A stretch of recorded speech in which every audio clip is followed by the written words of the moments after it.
Howdy, and welcome to episode 9 of Hello Fairview, your local podcast made right here in Fairview for people in Fairview and the surrounding areas. This is a weekly show released every Wednesday, a little late this week, featuring stories that aim to inform and inspire. Local radio stations and local newspapers now don't exist in small towns like ours, so we use Hello Fairview to fill that void with news related to Fairview. This is a value for value podcast, which means you contribute what you can based on the value received. This concept was founded by the podfather himself, Adam Curry, and his co-host John C. Dvorak of the No Agenda Show over 18 years ago. Currently, this is just a one-man operation, so if you have any ideas, events, business opportunities, job openings, please don't hesitate to let me know. Just go on the website and use the contact form. You are a producer of the show. You are not the product because your time and attention are not being sold to advertisers for value like everyone else. Some shows will be longer, others will be shorter, but I'll do my best to help keep things relevant. Traffic time. Normal busy. Cumberland 100 has been better for sure. There's still some rolling closures here and there as they keep working on the road, as they're doing more grading and getting the culvert done on basically the west side of that intersection. There's a lot more work that has to be done, I guess, on the west side than the east side. So that's good. We still just have 3 red lights on the red light front, and the poles and everything are set up at the new city center intersection, and eventually there'll be some at the new Cumberland and 100 intersection when that's all done, along with the sidewalk project. There's been some TDOT updates related to that, which has been good, but they're kind of very generic, so it doesn't really help us if you're trying to figure out if you should go that way to school or not go that way to get to school. Future projects, I'm still digging into a lot of those. Between the TDOT and GNRC websites, I've got a lot of help from a couple other producers of the show that have reached out to me, and so that's been great to have. We're growing. So city news, commissioner update, just posted again about the health department being open, which is across from the elementary school, is recently renovated and ready to help. They have a stockpile of vaccines if you're needed or other medical service, so please go check them out. The Fairview Police Department Shop with a Cop applications are still open and can be picked up for there. And then basically all the information has to be returned by on November 14th, so this week. So thank you for that, and all their information's in there. Mr. Ross on the city side made a city blanket drive. This is the first post I saw about it. Basically, it's going to run from the November 7th to the 24th at City Hall, and they're accepting new blankets, which will be given out to our residents. So that's good, as we have had a cold snap, and now we're back. And the city page did a post thanking the Fairview Community Education Group for their generous donation for the Shop with a Cop program. So thank you to this group for helping our families in our city. And I have a link to the Fairview FCE in the blog on this. Special elections and early voting has started. Please go and vote at the Fairview Recreation Center between November 19th and 26th, 8 a.m. to 6 p.m. during the weekdays.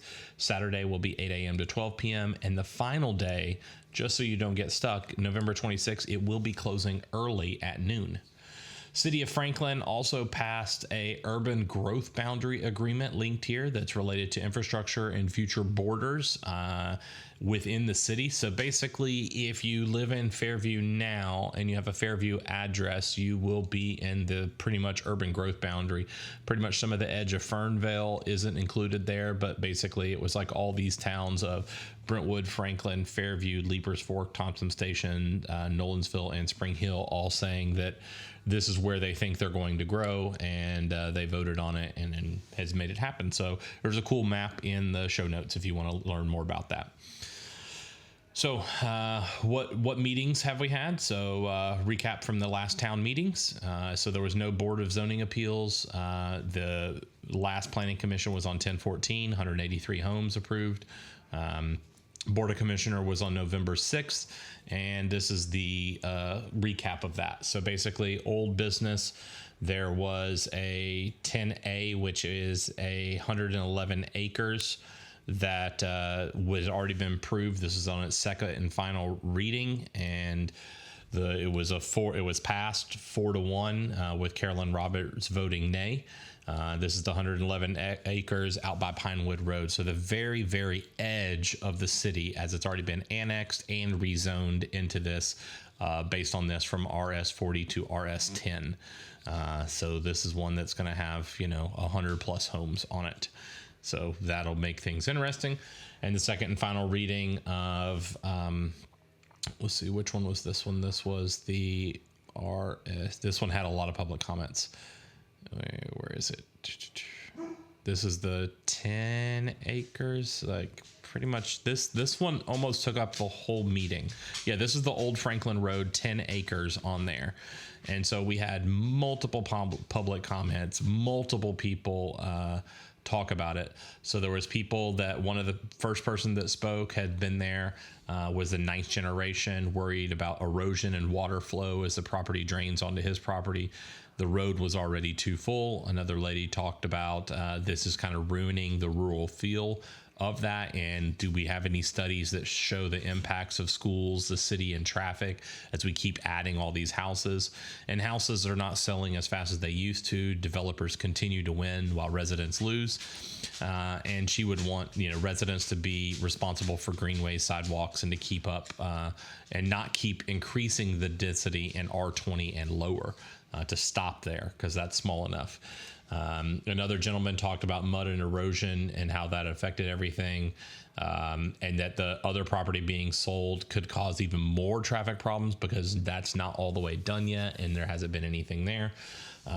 Another lady said that she had moved out of the subdivisions in Nebraska to here, and this is obviously ruining that area. They tried to buy the land along with 2 or 3 other people that spoke so that it wouldn't turn into a subdivision, but now she definitely does not want to be surrounded by subdivisions, which is what's happening. Commissioner Roberts also talked about why couldn't it just say RS40 versus RS20. She asked about how other properties might be there, and the 2040 plan shows RS40, so it could just stay where it is. It doesn't need to be rezoned, and that we might want to take a pause on the whole R20 thing for this. And so that all came up along with, that we're trying to wait for the new codes to come out. And we could see what RS20 and the cycle of that. So basically the respondent said that they're 7 to 9 months out from a final plat to be ready, along with the other geological challenges. So everything's kind of up in the air. Mr. Greer talked about that south of this property was RS40 and all other properties are in Williamson County, and across the road is RS15 pod, Castleberry Farms, which is R20. So it's not completely unnormal, but it's also surrounded by that. Commissioner McDonald walked through some of the drainage areas and talked about some of the things that he had seen through there. The parcel to the south had been developed and kind of going through that process of things. So he talked a little bit about that, and then also about the legal implications if they voted to delay this vote and what the litigation is, and had talked about the city actually being sued a couple times, and that comes out of taxpayer money, and so he's trying to do the right thing. The response is that, they're going to do a lot more studies on the property side before they figure out. There's no design engineering yet to figure out the exact density. No money or energy has been spent on that because they're still waiting for approval of this rezoning. And this is also up to the city of how things will be connected. If there's a bridge allowed from the one current subdivision we're talking about, this 10 acres, and to others. This was also submitted under the current city codes, and it's unclear whether it's going to wait for the 90 or 120 days. And who knows what would be done there, because they submitted it based on the current codes. And if they wait for the new ones, that obviously changes their response. Commissioner Hall asked about a buffer zone and talked about, interior sidewalks and roadside sidewalks. Also talked about getting a grant for sidewalks on Old Franklin Road and how it failed in the past because of residential support. They did not want it, and a financial match obligation for money.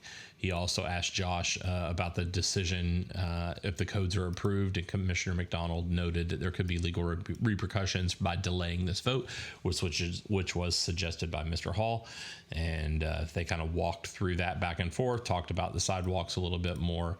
And then Mr. Hall brought the motion to defer, and Ms. Roberts seconded the vote, and 90 days was selected from there. But then at the end, that vote fell through when they voted for it because of the fear of repercussions of this. And so Mayor Anderson talked about the King property, which is across from there, and how it will be impacted by this. She thinks that RS40, this could be RS40 and be there, but don't want the King property to be held up by this decision on larger properties and similar properties that, with half-acre lots, and talked about the cost of much larger lots and how that affected things. We needed to vote to move things along, so they did that. Commissioner Buffalini agreed with Ms. Roberts and talked about the folks that are coming and why they're coming, and understanding that they feel like they've not been heard, but they are being heard, and that he's been contacting and he listens, and he's trying to work with everybody, because everything that happens in the city also affects everyone around here. So the 90-day extension, even after all that talk back and forth, failed 0-5, and then it passed it failed 4-1 with the only yes vote being Mr. McDonald. So that was kind of the first one that's failed in a while that I can think about, and as much talk as they went back and forth. And then 10C, which was 25-22, this was the Industrial General. Basically, it was passed 5-0 unanimous. There was open, close, no speakers, no public hearing. And then the respondent talked about that Ms. Roberts asked about what the plan was, 50,000 square foot mixed use industrial buildings, and how this is zoned in the right spot. So that was happening. In the new business, item 11A 2025-23, there was about 9 new houses that are talked about this. This was something that went back and forth for quite a while too, that there is an existing home and 9 new homes would be built. There's also some space that could have to have a water tower on it based on some water restrictions in that area. And they went back and forth around a stub road, and why they wanted to go RS20 versus RM8, which was their original thing. So they talked about that this tank would need to be a 1 million gallon tank instead of a 100,000 gallon tank, just based on the water shortages in that area, and Mayor Anderson going to the water board. And then from there, Mr. Hall asked if they were giving up a lot for this, and he said yes, but there's a lot more planning that still has to go through there to do that. And this was just 3.73 acres on Harrison Drive, going from RS40 to RS10, and so that one was approved. Ordinance 2025-24, item 11B, passed 4-1 with Ms. Roberts being a nay. This had a negative recommendation from the planning team because it doesn't meet the criteria of the 2040 plan. Asked about the votes from last time and how it had failed in the planning commission, and that the way these lots were shaped, that there would be some that would be 20,000 feet, but a few others that would not meet the requirements for RS20 because they would be more than 10% lacking in space. So they also talked about that there was an AT&T hub at lot 6, which was bigger than they thought it was, which complicates the lot size and the shape of everything. They brought an updated plot map, and that they're basically losing a 1/4 acre right before they even start, based on some of the requirements and geological surveys and requirements there. Commissioner Roberts asked why it couldn't just stay RS20 and not, or maybe go RS15, and that they're not, that it's just getting denser and denser. The respondent mentioned multiple places where this has happened before, so this is not out of the ordinary.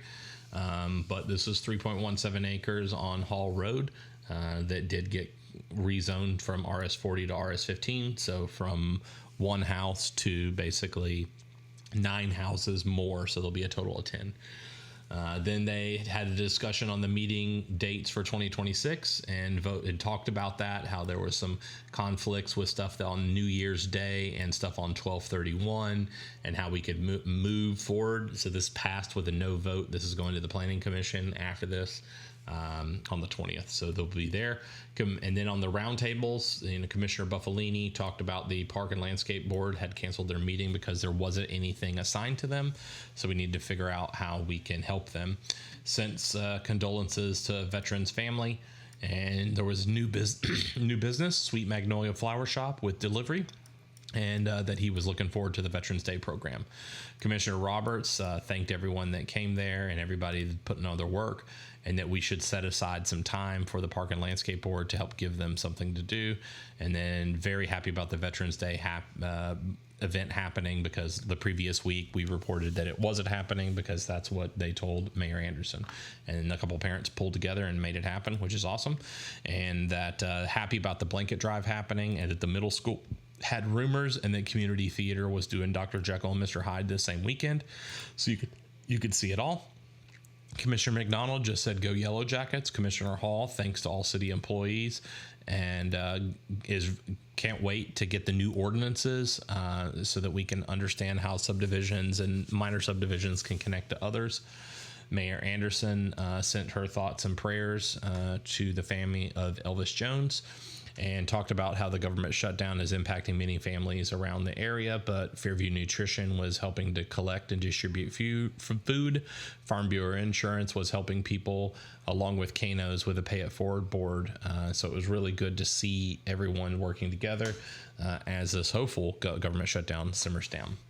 And then at the last town hall meeting, she talked about how she didn't know that they said that it wasn't going to happen, but a couple parents chipped in and made it happen to that scheduling there. And she won't make it to there, but it's there.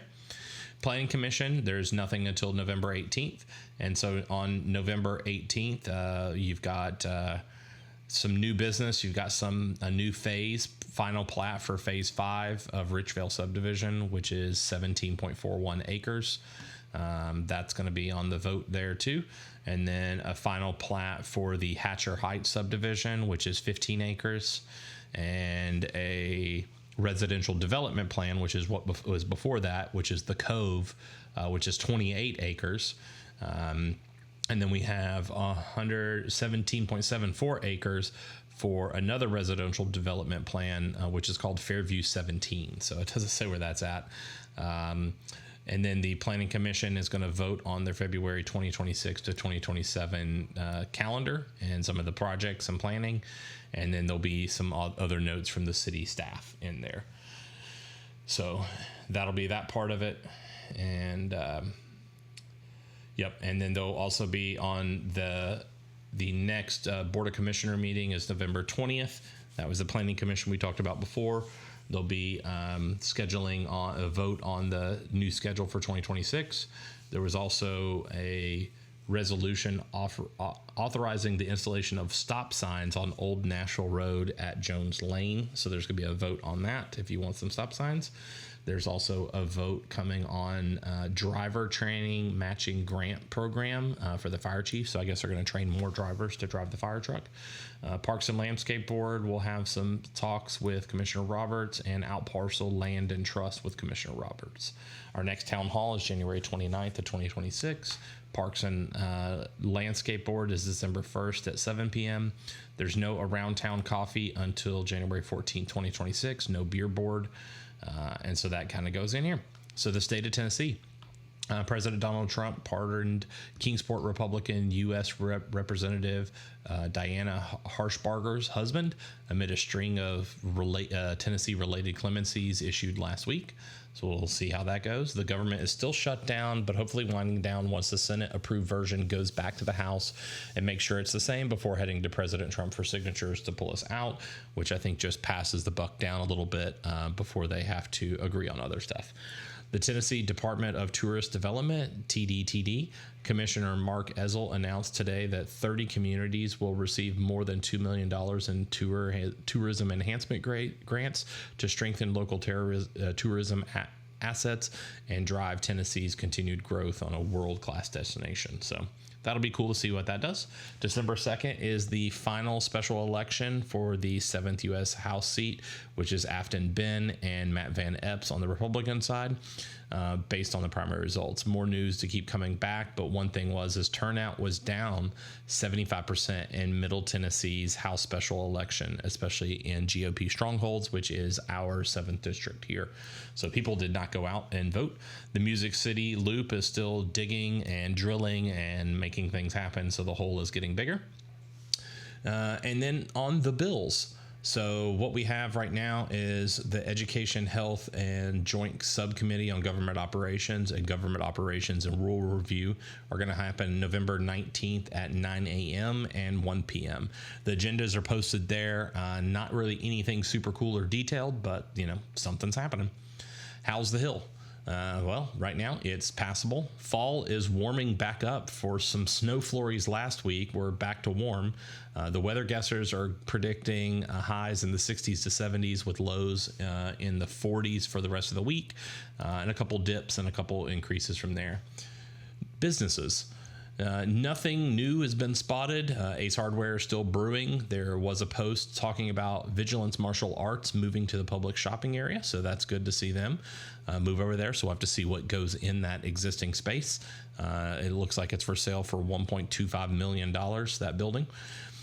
On the other thing, nothing else spotted, but there's still some properties in surrounding areas coming in there. So farmers market, make sure you head to the farmers market every Saturday from 8 a.m. to 12 p.m., not earlier, at Messick Chiropractic and Fairview Deli Donuts for their life-changing apple fritters, located down the road from Publix. So many good places to get local beef, pork, breads, treats, fruits, vegetables, along with some hot sauce, fishing lures, and other holiday gifts, especially this time of year. In our brick and mortar highlight, we're going to talk about the Boys and Girls Club of Middle Tennessee, which started in 1903 on North Cherry Street downtown, which is now 4th Avenue. It has expanded to impact the lives of thousands of youth. There are 11 physical clubs, one of those being here in Fairview, Tennessee. Each clubhouse offers different capabilities, and I know I see loads of kids getting dropped off daily from school there. We have their address, their phone number, and all their information on there, so you can check that out. And then a local business highlight, All Better Appliance. If you have an appliance that isn't working, this is the number and place to call. They can get it fixed up. They're just down the road in Burns, Tennessee. We've used them a couple times to fix some different appliances, and they've always been on time and have gotten the job done, which is what you want when your appliances are broken. Job openings, there's still a pile of them. The associate planner position is still open with the city, along with a police officer. Walmart still has multiple positions. Cornerstone, Publix, Dunkin' Donut, Boys and Girls Club still has a coordinator. Both Subways, the Pearl, Taco Bell, Pizza Hut, Sonic, McDonald's, Tractor Supply Co., Marmon Holdings, Hardee's, and Destination LLC. If there's anything else, let us know. History nugget. This time we're going to talk about the Boone Road. Clarence Daniel Boone came to Fairview in 1931 in an area where this today is now located. He was one of the first entrepreneurs in the area, and he began by tomato farming, which became a big business. The construction of the Daniel Boone Cafe and the Daniel Boone Service Center and Daniel Boone Hotel followed this. These two businesses, and the main ones, are located right now where the Fifth Third Bank is and the Fairview Fresh Donut stand today, were owned by Daniel Boone. We have a link to a little story about him from the Tennessean. And since this is kind of a special one today, since it's Veterans Day, Armistice Day to Veterans Day history. Armistice Day, this holiday was established to honor the anniversary of the armistice that ended World War I, which took effect the 11th hour of the 11th day of the 11th month in 1918. The first commemoration was in 1919, and President Woodrow Wilson issued a message acknowledging this day. The national holiday, Congress declared this a federal holiday in 1938, initial as a day to honor World War I veterans, but eventually expanded to veterans of World War I, II, and Korean War, and it was officially renamed in 1954 to honor all those Americans who have served in U.S. war from there. And November 11th is the exact date maintained by the original historical significance, where some holidays move based on there being the third Saturday or the third Thursday and stuff like that. Upcoming events. The Fairview High School Rumors play was a success. The Fairview Community Theater's Strange Case of Dr. Jekyll and Mr. Hyde was a hit also. Saw some cool pictures of both. The Dixon Veterans Day Parade was a great turnout, and the Franklin Parade was amazing. Lots of good stuff there. The FHS Veterans Appreciation event went well, so we were so glad that actually happened. The FES Veterans Reverse Parade had a good turnout, and the kids were loving it and up there cheering. It's always cool to see that. And some of the new events. So Bowie Park, this week we had the Kindness Rock painting. On November 15th, we had the Fall Market coming up this weekend at the high school. And Graceworks is having its mobile food pantry food drive from 8 a.m. to 10 a.m. or till when times runs out. And then in the town, the Fairview Recreation Complex has a Bob Ross painting November 16th, 1:30 to 4. So that's cool. Bowie, November 18th and 19th, Intro to Feeder Watch. And November 21st, 1 to 2 p.m. is the Leaf Critter Craft at the park also. Westview United Methodist from November 21st and 22nd, 9 a.m. to 5 p.m. is the 11th annual Family Education and Christmas Marketplace. So that'll be cool to see that. So another chance to get some good goodies for there. Bowie on November 22nd has the book club, and November 24th there's a volunteer opportunity, which is the Cider and Service Day. November 27th is 7:30 to 9:30. There is at Anytime Fitness on November 27th. There's a turkey trot, so there'll be a 5K and a 1 mile race. So that'll be cool if you've got any kids or want to get out and about, especially after the Thanksgiving rush. Christmas tree lighting is December 5th at 5 p.m. The Christmas parade is December 6th at 10 a.m. And they've started sending out the notifications if you want to be part of it. And then the Adams family at the middle school is starting December 11th, 12th, 13th, 14th between 6 p.m. or 2 p.m. depending on which day it is. So definitely check that out. So we've got a lot of good events going on. And for the kids. So there's tons of activities to do here to keep your kids engaged. There's a lot of cheer and recreation ball teams from baseball to basketball to football and others. There's a thriving Girl Scouts and Scouts BSA programs from your elementary school kids to your high school kids. There's many recreation and travel teams if you're into that. And if you're a homeschooler, make sure you're always checking out Bowie Park's schedule for the clubs that meet there. Lala's Dance Studio and Elevate Gymnastics and Cheer are definitely a great opportunity for people, and also a cool place to have parties and stuff like that too now. And there's also, Taekwondo and Jiu-Jitsu from Vigilance Martial Arts, which we mentioned earlier, which is going to move to public sometime soon. And the Jackets Youth Wrestling Program is huge.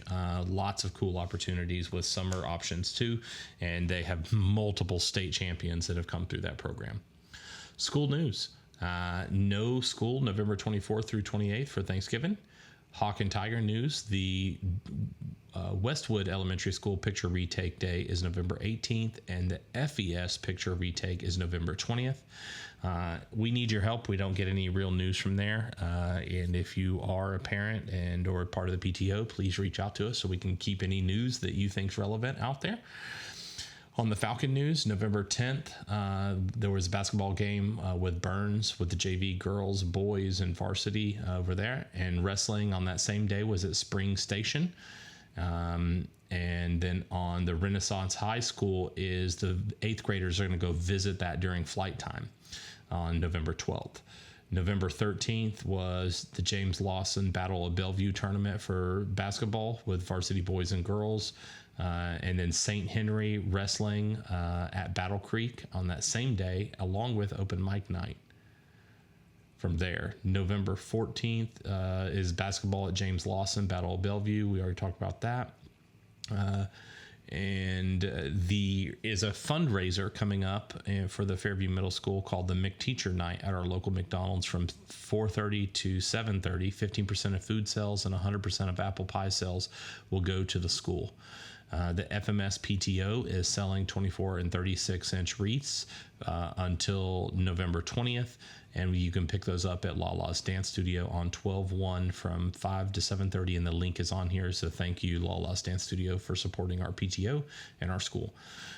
FMS Student Council Food Drive is November 3rd through the 14th. So please, no glass containers.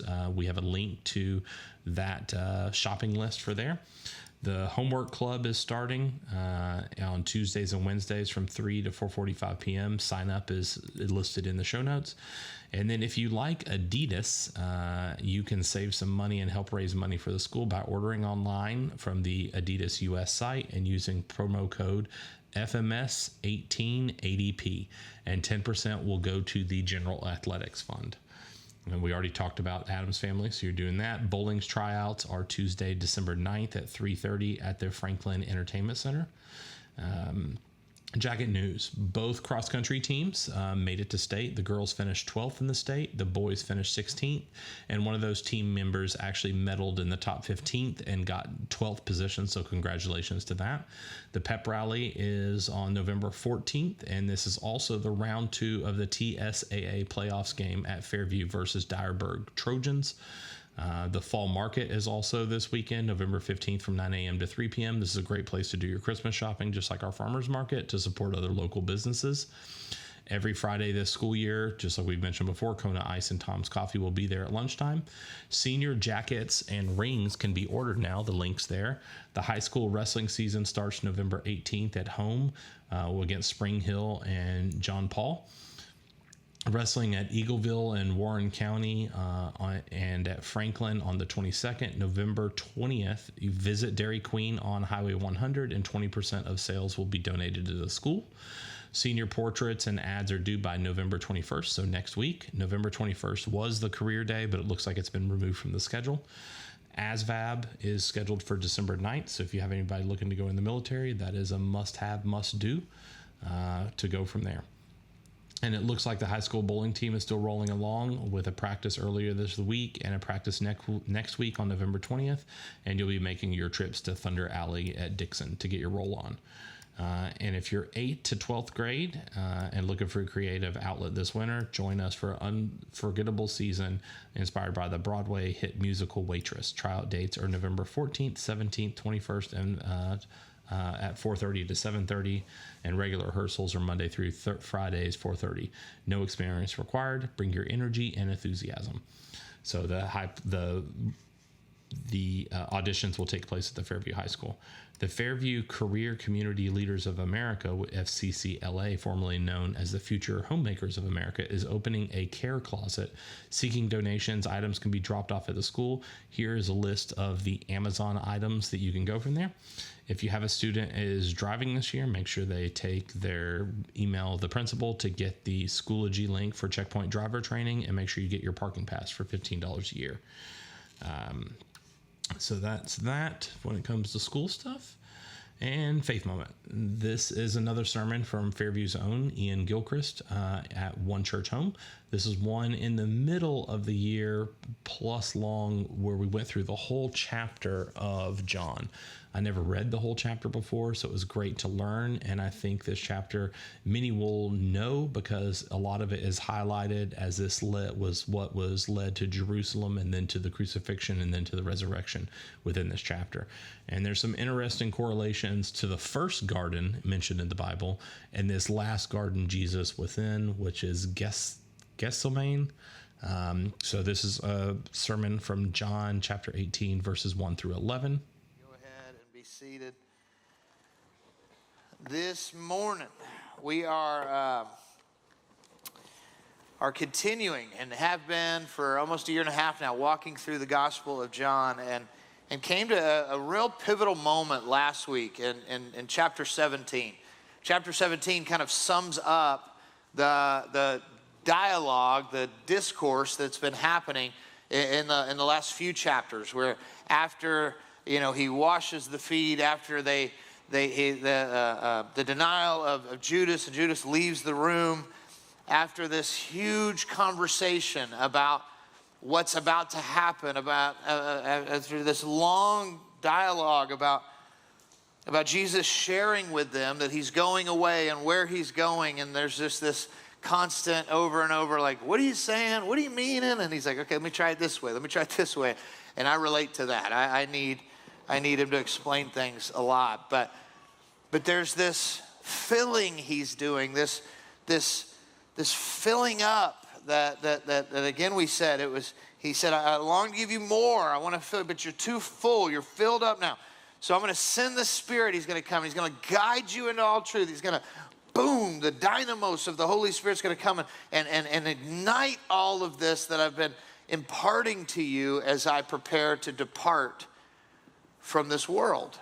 He's told them over and over again, my time is coming. My time is now. It's now time for me to do that which I'm supposed to do, knowing how the story is about to change, how it's going to go from theory and a lesson they're learning to walking it out. And I think in just the grace of knowing humanity, of knowing us, of knowing how these guys were going to respond, he's being kind and gracious, and he's really being patient. And at some point, though, he's like, all right, boys, I've given you everything I got. Now we're going to go do this thing. And so chapter 17 is then the prayer that kind of encapsulates that whole conversation, where we see a picture. We see the prayer that then Jesus prays that kind of sums up and ties together all the realities that he's been teaching about. The way he prays for his guys, the way he prays for the body of Christ, the way he prays for the world. He kind of sums it all up in this prayer in chapter 17, and it's just this perfect and incredible prayer. And then directly from there, he steps out into what we know is his suffering or his passion. We see him begin the process where he goes from that moment of prayer, and then as we're going to see as the story picks up in chapter 18, he steps out of that room and into what we'll know as the arrest, where that whole thing begins. So he's like, they're going out to do that which he's been called to do and to fulfill all the things he's been preparing his guys for in the process. And so there's a reality to this, that this is really the beginning of the end, which is really the beginning, right? Like there's a putting legs on it that's about to happen, and we're going to jump right in. So chapter 18, verses 1 through 11, they read like this: When Jesus had spoken these words, the prayer he just prayed, he went out with his disciples over the brook Kidron, where there was a garden, which he and his disciples entered. And Judas, who had betrayed him, also knew of the place, for Jesus often met there with his disciples. Then Judas, having received a detachment of troops and officers from the chief priests and Pharisees, came there with lanterns and torches and weapons. Jesus, therefore, knowing all things that would come upon him, went forward and said to them, "Whom are you seeking?" And they answered him, "Jesus of Nazareth." And Jesus said to them, "I am he." And Judas, who betrayed him, also stood with them. And now when he said to them, "I am he," they drew back and fell on the ground. And then he asked them again, "Whom are you seeking?" And they said, "Jesus of Nazareth." And Jesus answered, "I have told you that I am he. Therefore, if you seek me, let these go their way, that the saying might be fulfilled which he spoke, of those whom you gave me, I have lost none." Then Simon Peter, having a sword, drew it and struck the high priest's servant and cut off his right ear. And the servant's name was Malchus. So Jesus said to Peter, "Put your sword into its sheath. Shall I not drink the cup which my Father has given me?" So right out of the prayer, right out of this moment of discipleship and connection and relationship, right after this filling up of the tanks and the impartation of wisdom that he's going away, but the Spirit's coming. Right after he speaks all those words, he goes out and heads to a familiar place where he would meet with his guys. He finds the garden. And John's description of the garden is unique in the sense that this is the Garden of Gethsemane. This is the garden of the pressing place. That's what I've been here. I've seen it right over, right down from the gate, right down from the Temple Mount. There's this incredible, little, the brook of Kidron, and you go over it and you walk right over it, and you see now there's a church there and a little orchard of olive trees, and some of them are 1,000, 1,800 years old. Some of them, you don't know which one was which, but these things are old and wild looking, and they still bear fruit. Like it's an incredible sight to see. And that was not some historical place prior to Jesus meeting there. Like this was just an orchard of olive trees, but it was some place that Jesus had made significant, and he had used as a place of meeting with his guys, of connecting, of kind of getting out of the hustle and bustle. This was a place that became significant because of what happened in this place. So the Garden of Gethsemane was not, it's not like it had some big historical meaning prior to. This was just a common place that Jesus went to with his guys. And I think what's significant, as we're going to look here in a little bit, it's interesting the way Jesus willfully goes to a place he knows Judas knows about, because he's not avoiding what's about to come. There's a profound nature to the decision to go to a familiar place. He could have gone to any place, right? He could have chose to do this in the temple. He could have chose to do this in the marketplace. He could have chose to have this moment where he's arrested, the beginning of his suffering. He could have chose to do that anywhere. But the significance of him doing it in a garden, I believe, has attachments all the way back to the origin of humanity's fallen nature. Because when God started redeeming in that garden, he knew it was going to finish in another garden. And it might remind you, this is the place where Jesus prayed. This is the place where Jesus wept with blood. This is the place where the beginning of his suffering began. And it's all about submission to the Father in juxtaposition to submission to self. And so I want to look, before we take to, I love how John is so, you just got to appreciate the way John writes about himself versus the way he writes about everybody else. We talked about this in our small group. It's like John's the one who said his name is the disciple Jesus loved. Well, isn't that convenient, Mr. Author? And as I reflect back on all the guys, there was one who rose above all.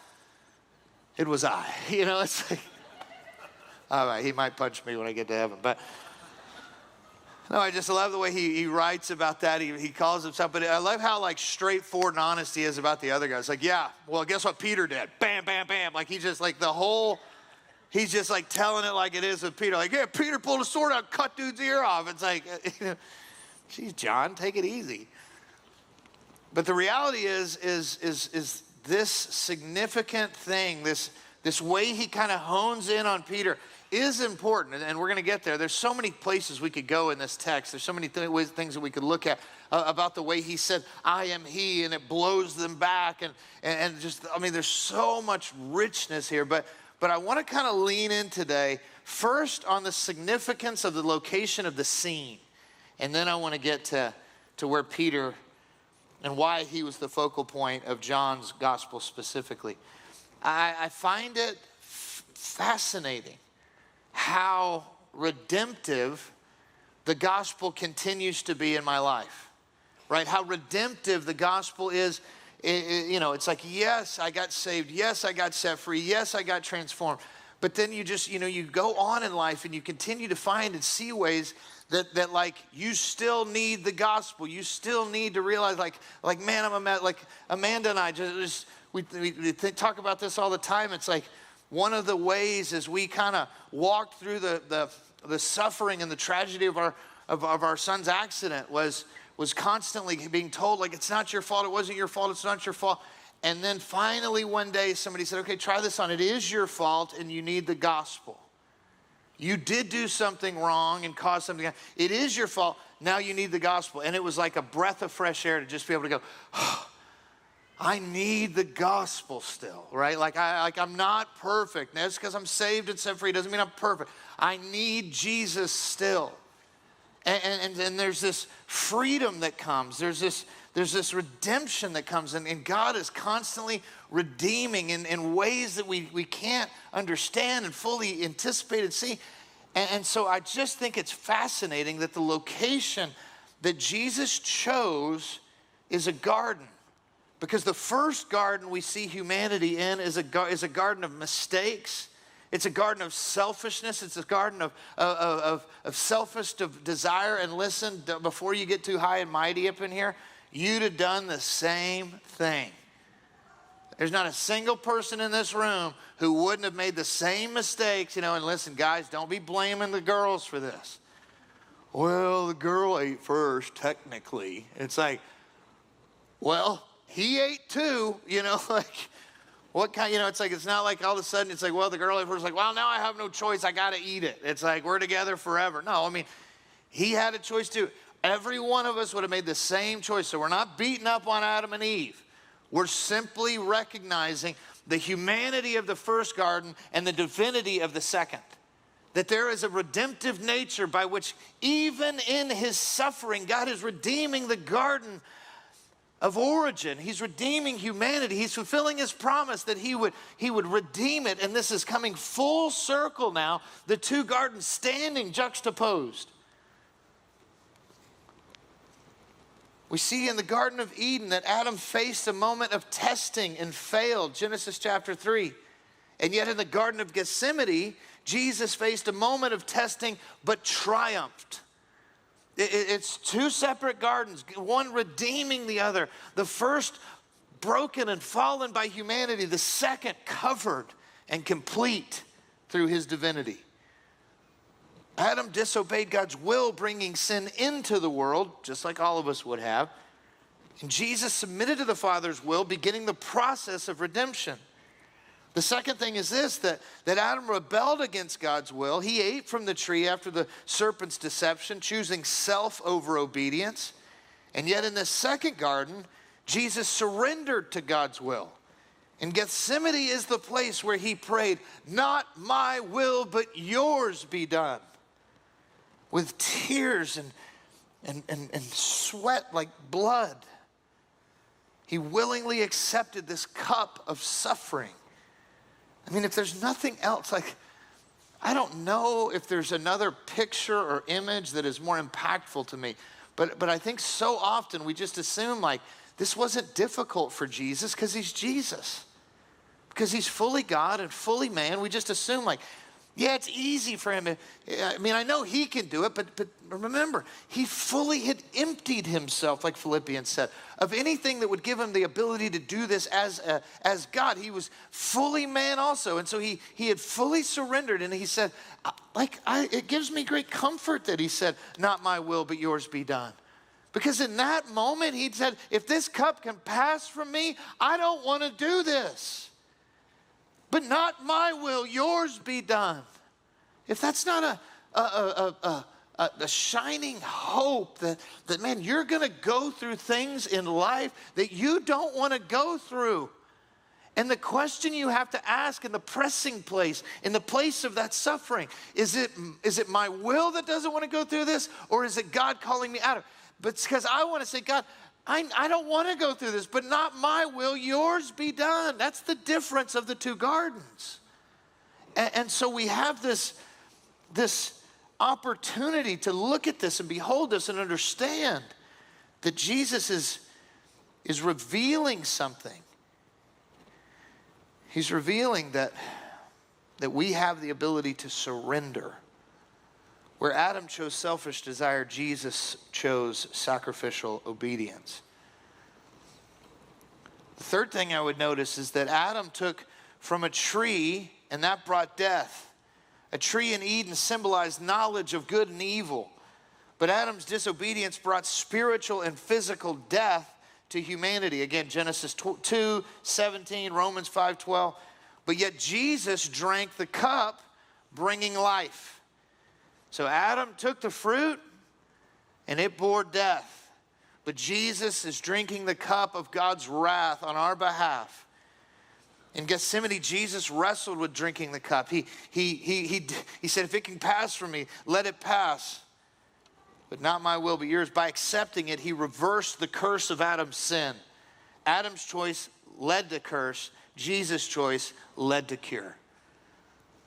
The fourth thing that I notice in similarity, the thing that that happens, that we see in these two gardens, is Adam hid in fear. After sinning, he and Eve hid from God. That's Genesis 3, 8, and 10.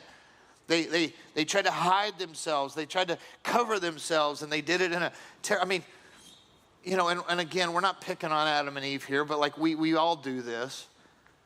Like, how many of us, we sin and we mess something up, we screw something up, and we decide we're going to try to kind of hide from God in some way.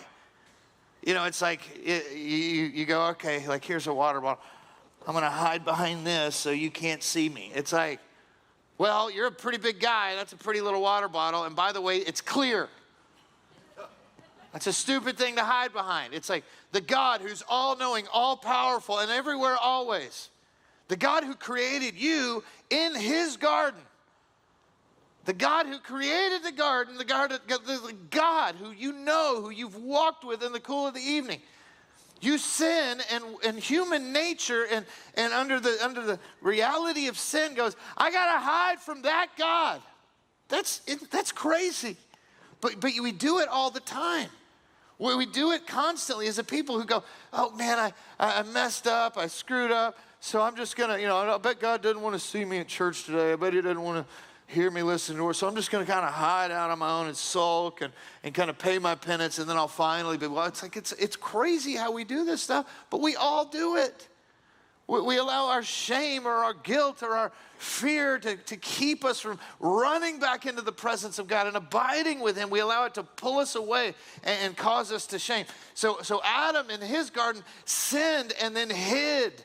And yet what did Jesus do in the Garden of Gethsemane? Did he hide from his accusers? Did he hide from those who were coming to hunt him down and kill him? Did he hide? No, he stepped out. That's the first sentence that we just read. After saying these things, he stepped into his suffering. Jesus, again, redeeming the hiding of Adam by the stepping forward in courage to face his suffering. In John 18:4, when the soldiers came, Jesus went forward and identified himself. He didn't cower back in the crew and be like, okay, well, listen, we're all a group, okay? So if you're going to take one, you got to take us all, and kind of push all the guys ahead. Like, you guys get up there in front. Peter, get ready. It's like, no, he stepped forward and pushed everyone behind, and he said, who are you looking for? I'm he. And by the way, why don't you let everybody else go? Because you're looking for me. It's a picture. It's one more time. It's an image of the redemption, not just of the garden, but in the garden. Of how God is and what he does, and the opposite of the way he operates than human nature and broken sinful desire. Adam's sin led to fear and shame. Jesus' righteousness led to boldness and surrender.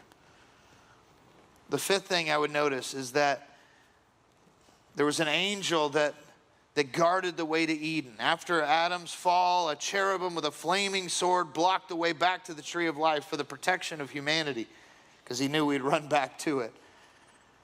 And yet there was another sword in Gethsemane. Peter drew his sword to fight, but Jesus told him to put it away. Jesus didn't come to resist with violence, but to surrender himself. Adam's sin led to separation from God's presence. Jesus' sacrifice opened the door back up. There was a reality that the sword was used in the beginning, and the cherubim sword was there to keep us out of going back to the knowledge of Jesus. But he said, hey, now I don't need a sword again, because what I'm doing, what I'm stepping into, the suffering I have, the suffering I'm going to endure is going to remove the need to have a sword and remove and open the door back to me. The sixth thing that we see, and then we'll move on to Peter, is that Adam's failure led to the fall of mankind. Through one man's disobedience, sin and death entered the world. And yet, in this other garden, Jesus' victory led to salvation for all who would believe. Through his obedience, many are made righteous. So in these two gardens, sin entered the world and sin was overcome. Adam's garden was a place of defeat. Jesus' garden is a place of decision. that leads to victory. You're telling me this garden thing doesn't make it? I mean, it means something. He's showing just in every facet of this story, just the redemptive nature of who he is and what he does. But before we leave the garden and move on in this story, we need to look at Peter.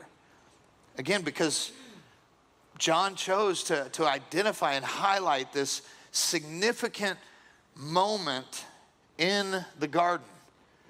This moment where we see Peter do something that I think we all can relate to a little bit. Like if you're a guy and you're into, guy stuff, whatever that is. I'm gonna get myself an email here.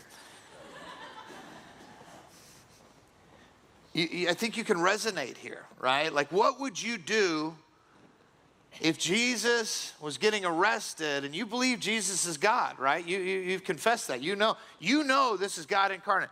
If he's getting arrested,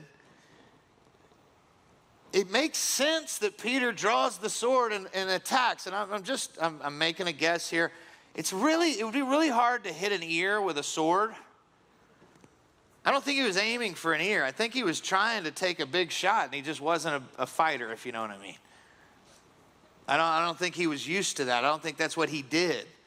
And so he just kind of, Jesus, no, and like flails and hits, and bam, wow, Malchus's ear's off, and it's just like, oh my God, that works, like. And again, it's such a significant thing, and we've heard it maybe so many times that we haven't just paused to step back and think about it in these ways. But there's a reason why John, that's the main description of what he says happens in the garden, that the arrest happens, that Jesus he goes to the place, that he remembers that he says the thing of I am he, and then bam, he turns and Peter's got his sword out and he's ready to cut somebody. In this moment of redemptive surrender and obedience from Jesus, Peter is actually the one who resists it all. Because you have to remember earlier in the story, Jesus had already told them at dinner that there was going to come a time and they were going to be scattered. But not to fear, he wasn't going to be alone. He wasn't going to be by himself because the Father was going to be with him. That no one could take this cup and bear this cup for him, and nobody could stop it from happening. There's not a single human on the planet that could stop God's will from being done once God decides it needs to be done. And mind you, earlier in chapter 17, Jesus had already said, it is complete. My work is complete, because he had said it was going to happen. Nothing was going to stop it. And it was Peter who didn't obey in the first place. It was Peter who decided, I know you said we were going to be scattered. I know you then told the guys to let me go, but I ain't going to do it. Bam, cut the guy's ear off. I don't like that plan. I don't want that plan. I don't want to let you go. And for zeal and righteousness' sake, he jumps to action and he cuts off the ear of a soldier. Let me just say, we don't talk about this enough. Cutting off the ear of a soldier back then was a lot different than being mean to a police officer now. And that's horrendous if you do that. You should thank police officers for their work and what they do to take care of our people. But, now you can just run off at the mouth and hold your phone out and just talk crazy. I promise you, people didn't do that back then. People didn't mouth off to these guys because they knew one thing was going to happen. Either a whip was going to come off the top rope, or a big old hammer fist, or something or a sword. But you cut the ear off of one of these soldiers, what do you think's going to happen? Death. Or you're at least going to prison. There's no way he should have walked away from this moment. There's no way he should have walked away from this situation. He just cut the ear off of a member of the courts, an officer of the courts. He should be killed on sight, most likely. And yet, he's covered, and we know that Jesus ends up healing Malchus, and the healing and the distortion of the moment, Peter's kind of brokenness gets overlooked. But here's the reality of the situation. Jesus had said, you guys need to go. I'm going to go on my own to do this. You're going to be scattered, but don't fear. The Spirit is coming. He's going to fill you. So it's like Jesus had prepared him for this, but Peter didn't like the plan.